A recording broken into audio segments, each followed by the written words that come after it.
In the session on the basics of sediment production, transportation and accumulation, followed by diagenesis, we have seen that the ultimate product of sedimentation process, that is the production of sedimentary rock, is actually controlled by the processes of its formation.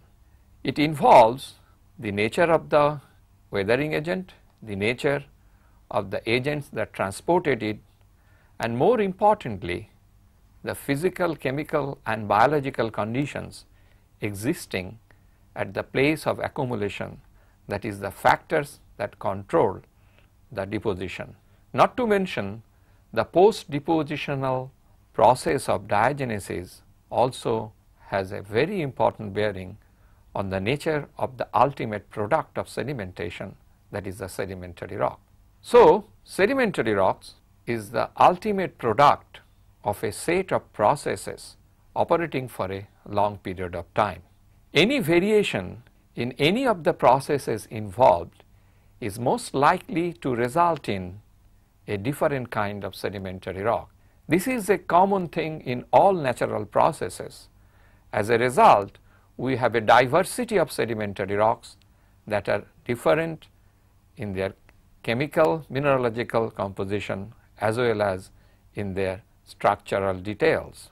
The purpose of this session is to attempt to build up a systematic classification of the sedimentary rocks that will allow us to describe the sedimentary rocks in a proper fashion and to group them into separate groups based on our interpretation of the composition of the rocks, if not the methods that form the rocks from weathering to deposition and lithification.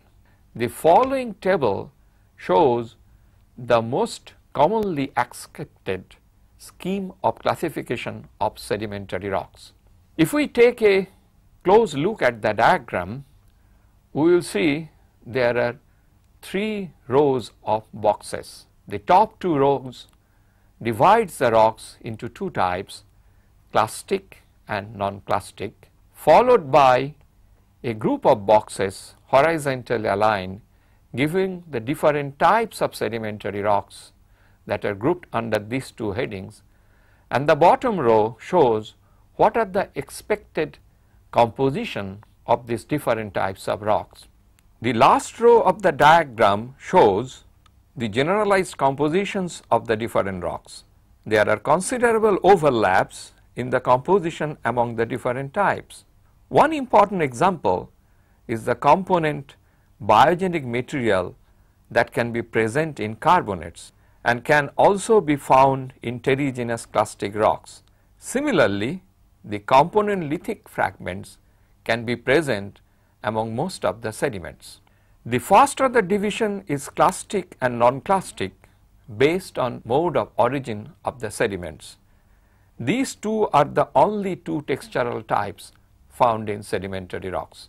Clastic rocks are made up of particles derived by mechanical breakdown of pre-existing rocks. The name clastic refers to presence of clasts. Separate entities usually are fragments of pre-existing rocks. Among the clasts, there is a large variation in size that ranges from size to be measured in centimeter if not meter to sizes that are measured in micrometer, that is in the scale of 10 to the power minus 6 meters. The clasts range in size as large as in boulders to as fine as clay particles. These clasts are derived mostly from rocks that are occurring in the continents, and at times that is why the clastic rocks are also called terrigenous rocks, that is derived from the terranes indicating continents. Among the clastic particles are also included grains as fine as that of clay. These are the products of chemical disintegration of the minerals in a rock. Because these particles, the clastic particles, mostly owe their origin to breakdown of rocks outside the basin of deposition, they are called extrabasinal. The other types of major rocks are non-clastic rocks. The very name non-clastic rocks suggests that they are made of not of any clasts. That means they are not fragmentary in nature, which again indicates the material deposited to form non-clastic rocks are not brought into the basin of deposition by physical means as a bed load, suspended load, or by saltation, but by chemical solution, and were deposited into the basin by the change in the environment. So, non-clastic rocks owe their origin to the physico-chemical and biological environment existing at the time of deposition in the basin. That is why they are also called intrabasinal rocks, because they form by chemical changes going inside the basin.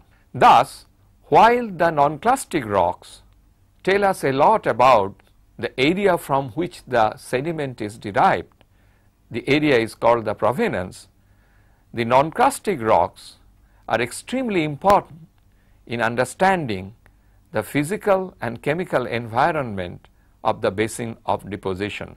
Now, we will re-examine the classification table that is shown in the diagram. If you look at the second row of the classification table, there are 5 boxes that shows the different types of clastic and non-clastic rocks. It starts from the left with a rock called volcaniclastic rock. These rocks are formed by products ejected from the volcanoes. There can be 2 kinds of such volcaniclastic rock. One is a pyroclastic rock that is formed by accumulation of the material directly derived from the volcanoes in the forms of particles, ashes, or even boulders. The other kind of volcaniclastic rocks are called epiclastic rocks, which are formed by erosion and subsequent deposition of the sediments derived from weathering of pre-existing volcanic rocks. So, there is a basic difference between a pyroclastic rock, which is an accumulation derived from sediment directly ejected into atmosphere or into the hydrosphere. The other one was a rock which is redeposited. That means a rock was deposited as a volcaniclastic rock or maybe as a pyroclastic rock, and further it was eroded and deposited again. The second box shows terrigenous clastic rocks.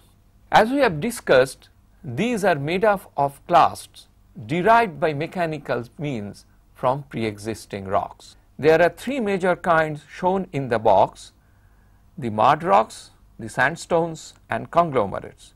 Now we come to the third box called carbonates, which are limestones. It is a very curious thing to note that carbonates is included both under the clastic rocks and the non-clastic rocks. That means it can be generated by more than one processes.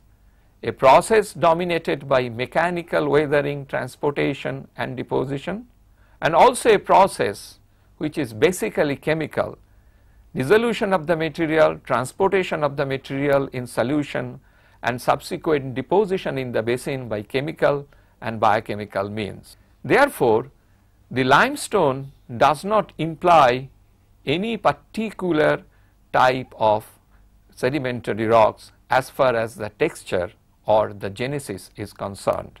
It can be clastic, derived mechanically, or it can be non-clastic, formed by chemical processes. As a result, the carbonates are defined on the basis of its chemical composition. Any sedimentary rock that contains more than 50% by volume carbonates are called carbonates. One such carbonate is limestone, that is calcium carbonate. This is a very interesting feature of this classification, where rocks are divided, though primarily on the basis of their origin, whether mechanically precipitated or chemically precipitated. Limestone belongs to both.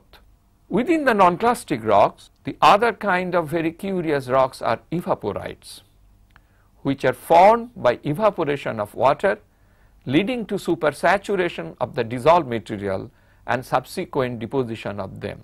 It is again should be noted that limestones can be also formed by evaporation.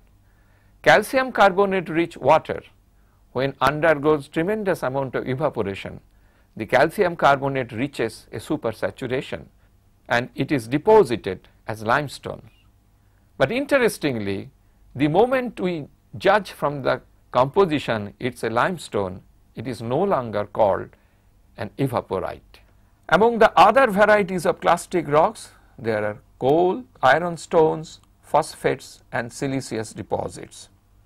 These are very less abundant in the earth's crust and mainly formed either as direct chemical precipitates like the older days chert, or by alteration due to diagenesis of deposited organic materials, as in case of coal. As with classification of any naturally occurring objects, the classification of sedimentary rocks is also not free from its problems. As we have seen in the earlier part, that at the same level of classification, the difference between carbonate and that of terrigenous sedimentary rock is not by the means which they are deposited, but by their composition. So, there are certain types of rocks in the same scheme of classification are described and differentiated on the basis of their chemical composition, whereas some other kinds of rocks are distinguished on the basis of the mode of their origin, like the volcaniclastic rocks and terrigenous sedimentary rocks. Also, certain division seems to be arbitrary, but fortunately they prove to be very helpful. We are referring to the case of carbonates. It is more by convention.